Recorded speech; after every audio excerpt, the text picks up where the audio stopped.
Hello दोस्तों, the अध्ययन classes में आपका स्वागत है। आज अपन बात कर रहे हैं एमपी। जो अपन ने एमपी लास्ट क्लास में अपन ने यहाँ छोड़ा था उसी के आगे से, है ना। लास्ट क्लास में अपन ने छोड़ा था कि मध्य प्रदेश में अंग्रेज कब आए थे। तो जो डेट मैंने आपको बताई थी 11 दिसंबर 1853 को, और इसकी एक ट्रिक भी बताई थी बेटा। 11 दिसंबर 1853 को मध्य प्रदेश में अंग्रेज आए थे। अब बेटा अपन उसके आगे की बात कर रहे हैं। 11 दिसंबर 1853 को कहाँ आए थे, ये भी मैंने बताया था, नागपुर में आए थे। ठीक है, उसके बाद बेटा आप ध्यान रखना, जब नागपुर में अंग्रेज आ गए, नागपुर में अंग्रेज आ गए, अब तो वहां पर क्या करने लगे थे, वो प्रशासन भी करने लगे थे 11 दिसंबर 1853 से।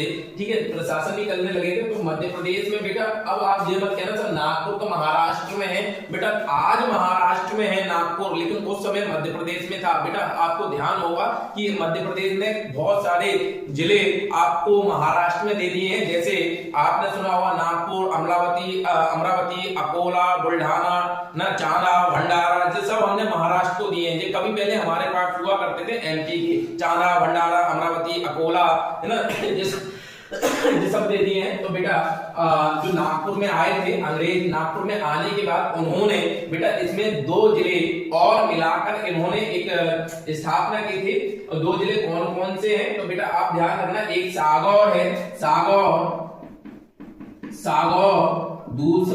दूसरा आपका एक नेहरूड्डा पड़ता है, नेहरूड्डा है ना, नेहरूड्डा और नागपुर। और बेटा और नागपुर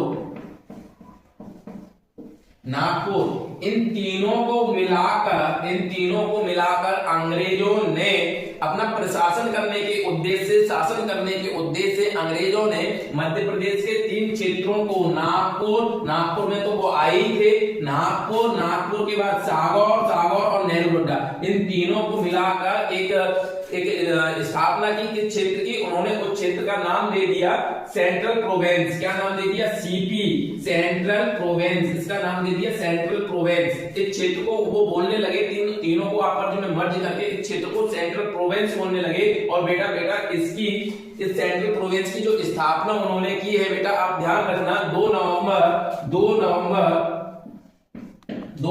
1861 को मध्य प्रदेश में सीपी की स्थापना की गई है। किसकी स्थापना की गई, सीपी क्या है सर, सेंट्रल प्रोवेंस। तो सेंट्रल प्रोवेंस की स्थापना कितने को मिलाकर की गई है, कितने क्षेत्रों को मिलाकर की गई है, 3 क्षेत्रों को मिलाकर सागौर, नेहरूड्डा और नागपुर को मिलाकर सेंट्रल प्रोवेंस की स्थापना की मध्य प्रदेश में कब की है, 2 नवंबर 1861 में। और उसके बाद में उन्होंने एक काम और किया बेटा, क्या कि इन्होंने 1936 में हैदराबाद पड़ता है। आप नीचे मैप में देखना कहां पर, मध्य प्रदेश के नीचे दक्षिण में जाओगे तो वहां पर हैदराबाद आपको मिलेगा, है ना। हैदराबाद से उन्होंने वहां पर एक बरार नाम का क्षेत्र अलग कर दिया 1936 में। बरार नाम का क्षेत्र अंग्रेजों ने अलग करवा दिया तो 1936 में। अब होता क्या है, बरार अलग है, सीपी अलग है 1936 में। तो अब क्या करते हैं, वो प्रशासन ठीक तरीके से नहीं कर पा रहे होते हैं कि मध्य प्रदेश में अपन नागपुर, नेहरूड्डा, सीपी पर प्रशासन करें या बरार पर करें। इसीलिए 1936 में ही सीपी को और बरार को आपस में मर्ज कर देते हैं। इसीलिए अंग्रेजों के समय जो मध्य प्रदेश है उसका नाम 1936 से बेटा उसका नाम हो जाता है सीपी एंड बरार, है ना। सीपी एंड बरार, मतलब इसका नाम हो जाता है सेंट्रल प्रोवेंस एंड बरार। तो कभी क्वेश्चन ये आए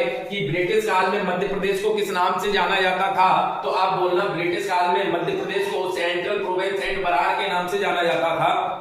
स्वतंत्रता समय तक 1947 के समय तक मध्य प्रदेश को सेंट्रल प्रोवेंस एंड बरार के ही नाम से जाना जाता था। Central provinces and Berar, central India, central provinces and Berar के नाम से जाना जाता था। तो यहाँ से आपको बहुत सी चीजें क्लियर हुई होंगी। जैसे मैंने आपको बताया था, जब न शुरुआत में मध्य प्रदेश कहां पर था, तो आप बोलना सबसे पहले प्राचीन समय में मध्य प्रदेश गोंडवाना लैंड में था। उसके बाद आप बोलना वैदिक साहित्यों में मध्य प्रदेश कहां था, तो वैदिक साहित्यों में मध्य प्रदेश किस नाम से जाना जाता था, तो रैवोत्तर और दक्षिणापथ मैंने आपको बताए थे। उसके बाद मैंने बताए थे 16 महाजनपद में 6ठी शताब्दी से पूर्व 16 महाजनपदों में मौर्य काल में, अशोक के समय में, है ना, और औरों से भी पहले कि मौर्य काल में, है ना, बिंदुसार और वगैरह के समय में आप ध्यान रखना कि कहां पर था। तो 16 महाजनपदों में 2 महाजनपद चैदी और अवंती। कौन कौन से? चैदी और अवंती बेटा। उसके बाद में अंग्रेज आते हैं मध्य प्रदेश में 11 दिसंबर 1853 को, और एक नया नाम पड़ जाता है, नागपुर में आते हैं। नागपुर के पास 2 क्षेत्रों को और मिलाते हैं, सागौर और नेहरू हुड्डा। ध्यान रखना, सागौर और नेहरू हुड्डा को मिलाकर इस क्षेत्र का नाम वो रख देते हैं सीपी। सीपी की स्थापना कभी कभी पेपर एमपीपीएससी या कांस्टेबल वगैरह एसआई में कभी भी जो क्वेश्चन पूछा जा सकता है, सेंट्रल प्रोविंस की स्थापना कब हुई थी? तो आपको ध्यान रखना है सेंट्रल प्रोविंस की स्थापना 2 नवंबर 1861 को की गई थी। और कितने क्षेत्रों को मिलाकर की गई थी? तो आपको ध्यान रखना है 3 क्षेत्रों को मिलाकर की गई थी। कौन कौन से क्षेत्र थे? सागौर, नेहरू हुड्डा और नागपुर, इन तीनों को मिलाकर की गई थी। और आगे चलकर हैदराबाद से बरार को अलग करवाया गया। 1936 में बरार को अलग करवाया गया, और 1936 में ही, है ना, 1936 में ही सीपी में बरार को मर्ज कर दिया गया।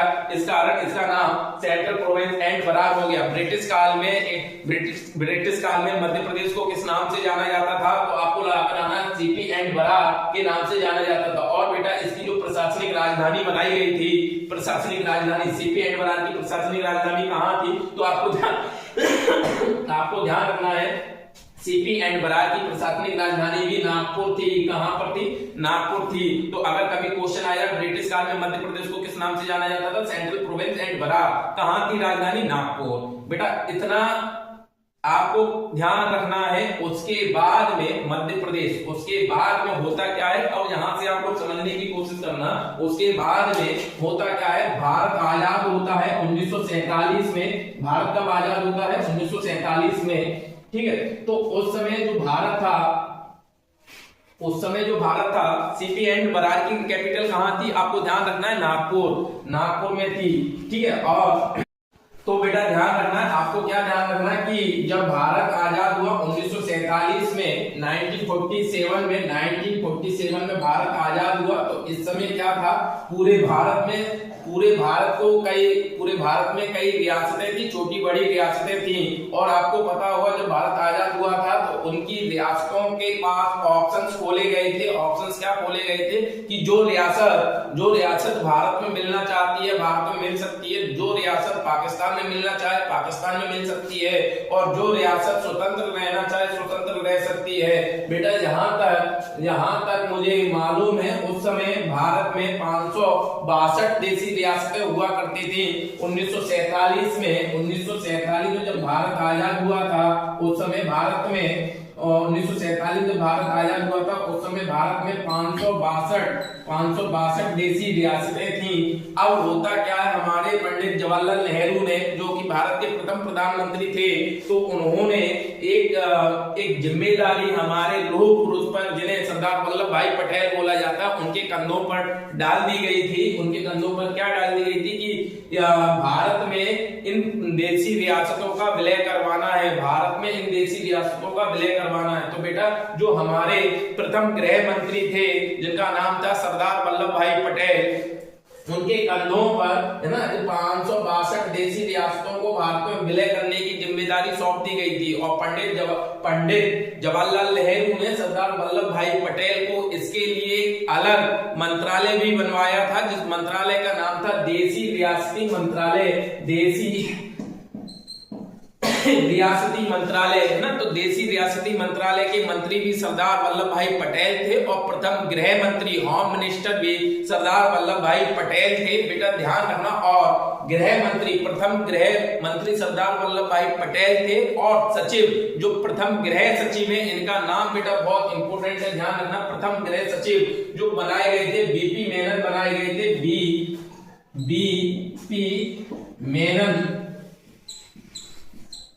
बीपी मेनन को प्रथम गृह सचिव बनाया गया था। बेटा ध्यान रखना, बीपी मेनन को प्रथम गृह सचिव बनाया गया था, और सरदार वल्लभ भाई हमारे गृह होम मिनिस्टर थे। तो बेटा इन दोनों के अथक प्रयासों से केवल और केवल 3 रियासतों को छोड़कर सारी रियासतें भारत में विलय कर ली गई। सारी रियासतें भारत में विलय कर ली गई। 3 रियासतों को छोड़कर। बेटा 3 रियासतें कौन कौन सी थी? बेटा ध्यान रखना 3 रियासतें कौन कौन सी थी। तो इसमें आप सबको मालूम होगा, एक रियासत तो बेटा वही है जम्मू एंड कश्मीर, है ना। कौन सी है? एक तो है जम्मू और कश्मीर, जम्मू और कश्मीर, है ना। जम्मू कश्मीर बेटा बहुत इंपॉर्टेंट फैक्ट पूछा जाता है कि जम्मू कश्मीर को भारत का अभिन्न अंग कब बनाया गया। तो बेटा ध्यान रखना 26 अक्टूबर 1947 को, 26 अक्टूबर, ध्यान रखना बेटा, है ना। 26 अक्टूबर 1947 को, 26 अक्टूबर 1947 को 1947 को विलय पत्र के माध्यम से, विलय पत्र, है ना, विलय पत्र के माध्यम से, किसके माध्यम से? तो बेटा ध्यान रखना विलय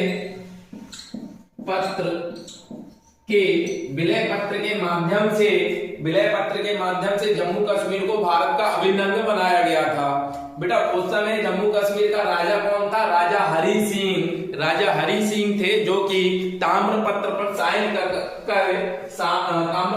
साइन करके भारत में विलय हो गए थे। तो एक क्वेश्चन, ये इंपॉर्टेंट क्वेश्चन आता है कि जम्मू कश्मीर को भारत का अभिन्न अंग कब बनाया गया। तो आप ध्यान रखना 26 अक्टूबर 1947 को भारत का अभिन्न अंग बनाया गया था।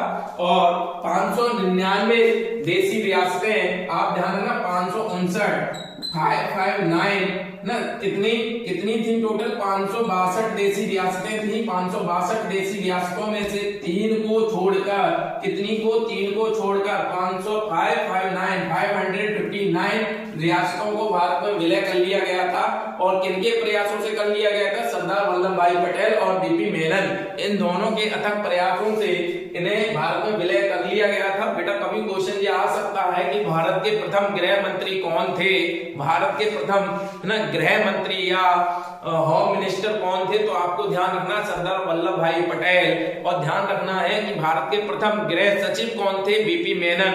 एक क्वेश्चन ये भी आता है कि भारत, कई बार मैंने पेपरों में देखा है कि भारत के प्रथम एजुकेशन मिनिस्टर कौन थे, ना शिक्षा मंत्री कौन थे? तो बेटा आप लोग ध्यान रखना, कभी कंफ्यूज मत होना, जो उनका मिलता जुलता नाम हमारे एक राष्ट्रपति के नाम के समान है ना। राष्ट्रपति मिलता जुलता, आप बहुत सारे बच्चे कंफ्यूज होते हैं, छोटे छोटे बच्चे, जैसे हमारे मिसाइल मैन के नाम से जाना जाता है एपीजे अब्दुल कलाम को, एपीजे अब्दुल कलाम, है ना। ऐसे ही एक नाम और है अब्दुल कलाम आजाद। बेटा वो अब्दुल कलाम जो आजाद हैं और एपीजे अब्दुल कलाम आजाद हैं, दोनों अलग अलग हैं। एपीजे अब्दुल कलाम आजाद हमारे देश के राष्ट्रपति थे, ठीक है। और जो अब्दुल कलाम आजाद है, अब्दुल कलाम आजाद, वो हमारे देश के फर्स्ट शिक्षा मंत्री बनाए गए थे, एजुकेशन मिनिस्टर बनाए गए थे। ध्यान रखना बेटा, यहाँ पर आपको ध्यान रखना है कि बीपी मेनन और सरदार वल्लभ भाई पटेल के अथक प्रयासों से 559 रियासतों को भारत में मिला लिया गया। 3 रियासतें रह गई थी, उनमें से एक जम्मू कश्मीर थी। ये फैक्ट कई बार पेपर में आया है, कई बार क्वेश्चन आया है कि जम्मू कश्मीर को भारत का अभिन्न अंग कब बनाया गया था। तो आपको ध्यान रखना है जम्मू कश्मीर को भारत का अभिन्न अंग, है ना, 26 अक्टूबर 1947 को बनाया गया था। बेटा इसके बाद आपको ध्यान रखना है दूसरी थी जूनागढ़, है ना, दूसरी थी जूनागढ़,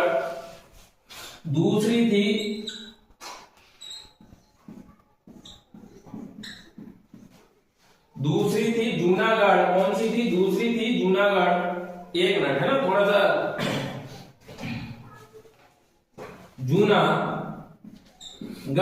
जूनागढ़ दूसरी थी बेटा जूनागढ़। और जूनागढ़ को कब बनाया गया था? 20 फरवरी 1948 को। जूनागढ़ को 20 फरवरी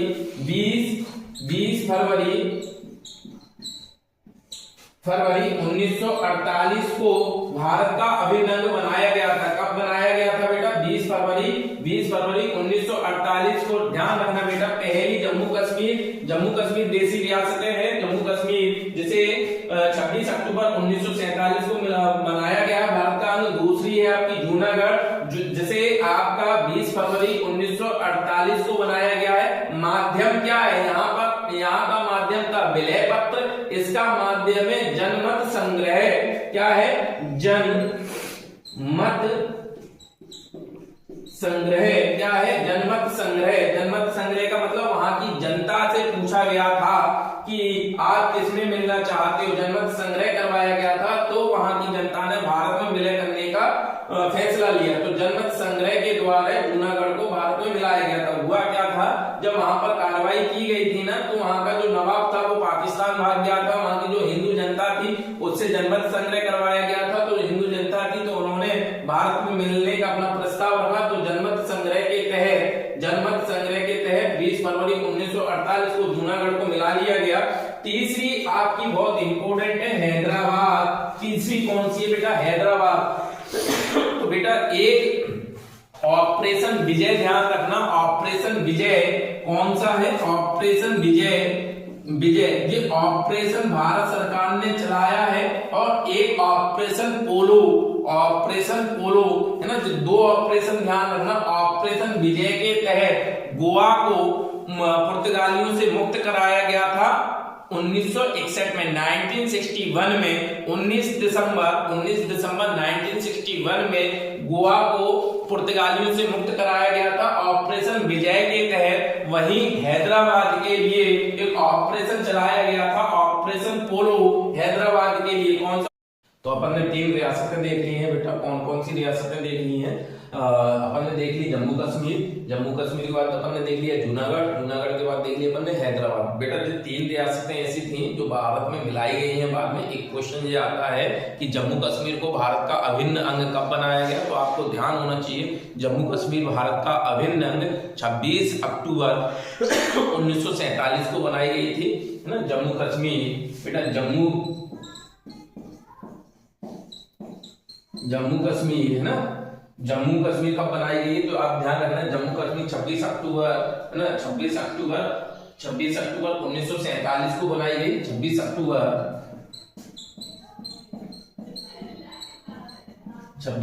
1947 को बनाई गई है। भारत का अभिन्न बेटा ध्यान रखना कौन से राजा थे? तो राजा का नाम आप ध्यान रखना, राजा हरि सिंह यहाँ के राजा थे। उसके बाद में दूसरी मैंने आपको बताई थी जूनागढ़ ना। कौन सी बेटा? जूनागढ़। तो जूनागढ़ भी आप ध्यान रखना। जूनागढ़ को भारत का अभिन्न अंग कब बनाया गया था? तो आप यहाँ पर ध्यान रखना जूनागढ़ को बनाया गया था 20 फरवरी 1948 को। और उसके बाद थी हैदराबाद।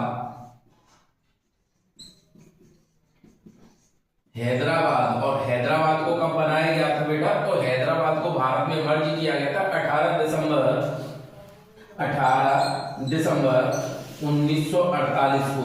आप कैसे भी करके 3 डेट याद रखना। देखो ऊपर से जब ध्यान रखना 26, 20, 18 ऐसे याद रख लेना। 26, 20, 18 या फिर 18, 20, 26। नीचे की दोनों 48 है, ऊपर की 47 है ना। यहाँ पर एक बात और ध्यान रखना बेटा कि जो जम्मू कश्मीर है वो किस माध्यम से मिलाया गया था भारत में? तो वो मिलाया गया था जनमत संग्रह से। कौन से? जनमत संग्रह से। और जूनागढ़ किससे मिलाया गया था? तो जूनागढ़ मिलाया गया था आपका किससे? नहीं, जो जम्मू कश्मीर है बेटा, सॉरी मुंह से गलत निकला, जम्मू कश्मीर है वो आपका विलय पत्र के माध्यम से मिलाया गया था। किसके माध्यम से? विलय पत्र के माध्यम से। और जूनागढ़ जो मिलाया गया था वो जनमत संग्रह के माध्यम से मिलाया गया था। और जो हैदराबाद है उसके लिए एक ऑपरेशन चलाया गया था जो अभी मैंने थोड़ी देर पहले बताया, ऑपरेशन पोलो। कौन सा ऑपरेशन था? ऑपरेशन पोलो। तो ये 3 रियासतें हैं बेटा जो भारत में विलय की गई। उसके बाद की स्थिति अपन देखते हैं। उसके बाद में क्या था कि भारत में ये रियासतों को विलय करने के बाद में बेटा था क्या? अब मालूम होना चाहिए कि 1947 में भारत आजाद हुआ। और भारत आजाद होने के बाद में ना भारत आजाद होने के बाद में 26 जनवरी 1950 को हमारा संविधान लागू हुआ। तो 1950 में आपको 1947 से के समय में भारत में छोटी छोटी रियासतें हुआ करती थी ना। उसके बाद में यहाँ पर अपन देखते हैं 1950 से 1956 तक की स्थिति, तो यहाँ पर क्या था 1950 से 1956 के बीच में भारत में टोटल आप देखना 29 स्टेटों की बात आती है, 29 स्टेटों की बात आती है। और जो 29 स्टेट बेटा 4 पार्ट में डिवाइड किए गए थे। कौन कौन से भाग में डिवाइड किए गए थे? 4 भाग में। यहाँ पर आप ध्यान से समझना, 4 भाग में 29 स्टेट थे। कौन कौन से भाग था? तो बेटा एक तो था आपका पार्ट ए, कौन सा था? पार्ट ए, और एक था पार्ट बी, और एक था पार्ट सी, और एक था पार्ट डी, है ना। ऐसे करके पूरे भारत में तो 29 राज्य थे, 29 राज्य थे। वो 29 राज्य 4 पार्टों में डिवाइड थे बेटा, part A, part B, part C और पार्ट डी। इसमें जो बात आती है पार्ट ए, बी और सी, डी में, तो यहाँ पर अपन देखते हैं पार्ट ए। तो पार्ट ए पर जो शासन होता था, है ना, वो गवर्नर का शासन होता था। किसका शासन होता था? पार्ट ए पर। तो आप ध्यान रखना, गवर्नर का शासन होता था पार्ट ए में। यहां पर जो शासन करते थे वो गवर्नर शासन करते थे, गवर्नर का शासन होता था। और उस समय इसमें टोटल 9 स्टेट शामिल थे गवर्नर के शासन में। और बेटा जो पार्ट बी था, तो पार्ट बी आप ध्यान रखना, पार्ट बी पर विधान मंडल और शाही शासन था, विधानमंडल और शाही शासन। यहां पर पार्ट बी पर आपका विधानमंडल प्लस शाही शासन था, शाही शासन। और इसमें भी बेटा टोटल 9 राज्य आते थे, 9 राज्य आते थे। और पार्ट सी, है ना, पार्ट सी में बेटा आप ध्यान रखना, पार्ट सी में शासन किसका था? तो यहाँ पर आप ध्यान रखना, पार्ट सी में ब्रिटिश भारत के आयुक्तों का शासन था। किसका? ब्रिटिश भारत के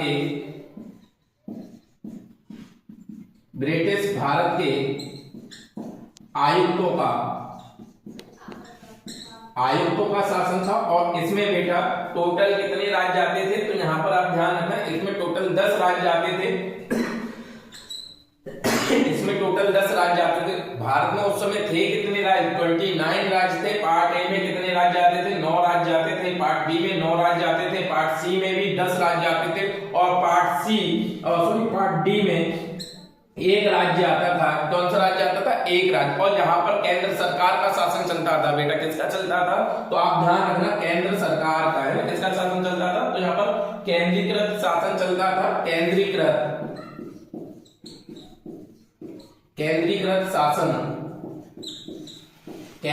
शासन चलता था। इसमें केवल एक स्टेट आता था जो केंद्र शासित स्टेट, जिसे अपन अंडमान निकोबार द्वीप बोलते हैं। कौन सा बोलते हैं? अंडमान निकोबार द्वीप बोलते हैं ना। अब इसमें बेटा एक चीज और ध्यान रखना, जब अपन मध्य प्रदेश पढ़ रहे हैं तो मध्य प्रदेश के बारे में जब अपन पढ़ते हैं तो मध्य प्रदेश की स्थापना 1 नवंबर 1956 को हुई है। मध्य प्रदेश की स्थापना, एक फैक्ट दिया आता है, मध्य प्रदेश की स्थापना दिवस बताइए। मध्य प्रदेश का स्थापना, तो मध्य प्रदेश की स्थापना 1 नवंबर 1956 को हुई है। और मध्य प्रदेश का दोबारा से सीमांकन, जब बेटा मध्य प्रदेश से छत्तीसगढ़ अलग किया गया था, तो वो सीमांकन 1 नवंबर सन 2000 को किया गया है। मध्य प्रदेश को छत्तीसगढ़ से अलग किया गया है ना, मतलब मध्य प्रदेश से छत्तीसगढ़ अलग हुआ है, कैसे भी बोल लो, है ना, छत्तीसगढ़ अलग हुआ है। तो यहाँ पर दोबारा से सीमांकन मध्य प्रदेश का 1 नवंबर सन 2000 को हुआ। मध्य प्रदेश का गठन 1 नवंबर सन 1956 को हुआ है। तो बेटा अपन यहाँ पर देख रहे हैं 1 नवंबर, है ना। तो अगर कभी क्वेश्चन ये आता है कि मध्य प्रदेश का स्थापना दिवस बताइए, मध्य प्रदेश अपना हैप्पी बर्थडे कब मनाता है? तो मध्य प्रदेश अपना स्थापना दिवस, मध्य प्रदेश अपना हैप्पी बर्थडे 1 नवंबर को मनाता है। कब मनाता है? 1 नवंबर को मनाता है। तो बेटा ये स्थिति अपन कब की पढ़ रहे हैं? 1950 से लेकर 1956 तक की, है ना, 1956 तक की स्थिति पढ़ रहे हैं। तो उस समय, है ना, उस समय जो मध्य प्रदेश था ना, आपके 3 पार्ट में बटा हुआ था। 3 पार्ट में कौन कौन से? पार्ट ए, पार्ट बी और पार्ट सी। मतलब इसमें जो 9 राज्य हैं, उन 9 राज्यों में से एक राज्य मध्य प्रदेश भी शामिल था। मतलब कुछ हिस्सा मध्य प्रदेश का इसमें पार्ट ए में भी आता था, कुछ हिस्सा इसमें पार्ट बी में भी आता था मध्य प्रदेश का और कुछ हिस्सा इनमें पार्ट सी में भी आता था इसका मध्य प्रदेश का। तो उस समय मध्य प्रदेश का संबंध पार्ट ए बी सी में था, लेकिन अंडमान निकोबार से मध्य प्रदेश का कोई संबंध नहीं था। अंडमान निकोबार भारत के दक्षिण में, मैंने आपको मैप में दिखाया भी था कि यहाँ पर आप देखना ऐसे करके यहाँ पर आपका जो मध्य प्रदेश बना हुआ है ना, मध्य प्रदेश बना हुआ है, अंडमान निकोबार यहाँ पर बने हुए हैं, तो इसकी भूमिगत लेन देन कुछ नहीं है, तो इसका संबंध इससे नहीं था। मध्य प्रदेश का संबंध उस समय छत्तीसगढ़ से केंद्र शासित प्रदेश है ना जो अंडमान निकोबार है उससे नहीं था। तो अगर कभी क्वेश्चन आए कि 1 नवंबर 1956 से पहले है ना मध्य प्रदेश कितने भागों में डिवाइड था, तो यहाँ पर आप बताना मध्य प्रदेश 3 भागों में डिवाइड था। भोपाल एक अलग राज्य था है ना जो कि पार्ट सी के अंतर्गत आता था। अभी आगे चलकर मैं बताऊंगा। तो यहाँ पर सबसे बड़ी बात आपको क्या ध्यान रखनी है कि 1950 से 1956 के बीच में 1950 से 1956 के बीच में पूरे भारत को कितने भागों में डिवाइड किया गया था प्रशासनिक दृष्टि से, तो 1950 से 1956 तक पूरा भारत 4 भागों में डिवाइड था। 4 भाग कौन कौन से, part A, part B, part C, part D है ना। जो 4 भाग है इनमें से मध्य प्रदेश का संबंध कितने पार्ट से है, मध्य प्रदेश का संबंध 3 पार्ट से है भैया, है ना 3 पार्ट से, क्योंकि पार्ट ए को अपन सेंट्रल प्रोविंस एंड बरार बोलते हैं बेटा। यहाँ पर अंग्रेजों का शासन था पार्ट ए में है ना, वहां पर गवर्नर शासन करते थे, और यहाँ पर हमारे देसी राजाओं का शासन था, और वहां पर विधानमंडल शाही शासन करता था, ब्रिटिश शासन आयुक्त शासन करते थे, और यहाँ पर केंद्र जो आज केंद्र शासित प्रदेश है, केंद्रीय शासन डायरेक्ट यहाँ पर शासन होता था। तो यहाँ पर ध्यान रखना हमारा जो मध्य प्रदेश है पार्ट ए को हम बोलते थे central province and Berar, part B या फिर सेंट्रल प्रोविंस एंड बरार, और पार्ट बी को क्या बोला जाता था बेटा, आपको ध्यान होगा पार्ट बी को अपन मध्य भारत बोलते थे, पार्ट बी को मध्य भारत बोला जाता था, पार्ट सी को विंध्य प्रदेश बोला जाता था। कौन सा, विंध्य प्रदेश ना। इतना समझ में आशा करता हूं इतना समझ में आया होगा कि मध्य प्रदेश का संबंध कितने पार्ट से था, 3 पार्ट से था, पार्ट ए बी सी। इस पार्ट को अपन आगे चलकर अभी एक एक करके देखेंगे। पार्ट ए, तो ध्यान रखना अगर कभी जो क्वेश्चन आया 1950 से 1956 के बीच में सबसे ज्यादा राज्य है ना कौन से पार्ट में थे, तो आपके सामने है सबसे ज्यादा राज्य पार्ट सी में थे। कितने बेटा, 10 राज्य पार्ट सी में थे। अगर क्वेश्चन आ जाए कि ये 1950 से 1956 के बीच में सबसे कम राज्य किस राज्य में थे है ना, सबसे कम राज्य किस पार्ट में थे, तो आपको पार्ट डी याद रखना है। पार्ट डी में कितने राज्य थे, एक। कौन सा था, अंडमान निकोबार। ठीक है, इसके आगे मैं इन पार्ट को एक एक करके बताऊंगा, जो कि अगली वीडियो में बताऊंगा। जब तक के लिए धन्यवाद।